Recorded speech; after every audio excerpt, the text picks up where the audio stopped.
दोस्तों डीआरडीओ के द्वारा और भारतीय वायुसेना के द्वारा हाल ही में उड़ीसा की Chandipur range integrated test range से रुद्रम सेकंड मिसाइल का सफल परीक्षण किया गया। रुद्रम सेकंड भारत की पहली एंटी रेडिएशन मिसाइल जो कि हाइपरसोनिक स्पीड से चलने में सक्षम है, यानी इसकी जो स्ट्राइक कैपेबिलिटी है वो हाइपरसोनिक स्पीड से है। भारत पहले भी anti radiation missile Rudram first के रूप में विकसित कर चुका है, लेकिन रुद्रम सेकंड बहुत ज्यादा तकनीकी विशेषताओं के साथ दुनिया की सबसे घातक मिसाइलों में से एक बताई जा रही है। अगर हम कंपैरिजन करें दोनों मिसाइलों का, रुद्रम फर्स्ट जो मिसाइल थी हमारी जिसको हमने विकसित किया उसकी रेंज 150 से 200 किलोमीटर थी, लेकिन यहीं पर रुद्रम सेकंड की जो रेंज है, मारक क्षमता है, वो 350 किलोमीटर तक है। इसका मतलब ये हुआ कि अगर हम अब दुश्मन पर हमला करना चाहते हैं तो सुखोई 30 MKI जिस लड़ाकू विमान पर रुद्रम सेकंड को तैनात किया जाएगा उसके द्वारा हम सुरक्षित दूरी पर दुश्मन पर हमला कर सकते हैं, यानी हम स्टैंड ऑफ डिस्टेंस का इस्तेमाल करेंगे। हमारा लड़ाकू विमान सुरक्षित दूरी पर रहकर दुश्मन पर हमला कर पाएगा।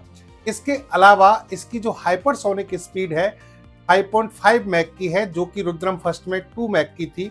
अब इस मिसाइल को इस गति के साथ में इंटरसेप्ट करना भी मुश्किल होगा, यानी दुश्मन इसे इंटरसेप्ट नहीं कर पाएगा।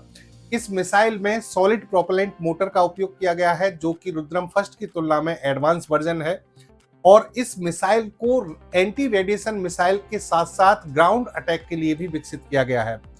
एंटी रेडिएशन मिसाइल्स जो होती हैं वो मिसाइल खुद रेडिएशंस को एमिट नहीं करती हैं, बल्कि जो टारगेट होता है उसके द्वारा एमिट की गई रेडिएशंस को एब्जॉर्ब करती हैं, यानी कह सकते हैं एक तरीके से पैसिव होमिंग हेड टेक्नोलॉजी का ये उपयोग करती है।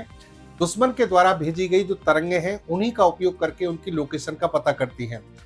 एक बार लोकेशन को जब इनमें लॉक कर दिया जाता है तो ये मिसाइलें उसमें एक्यूरेसी के साथ में उस पर हमला कर सकती हैं।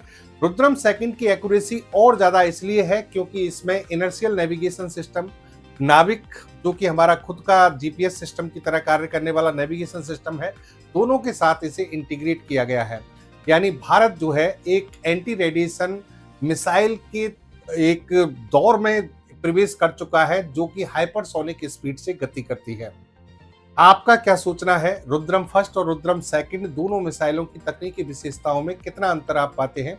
कमेंट बॉक्स में जरूर बताएं।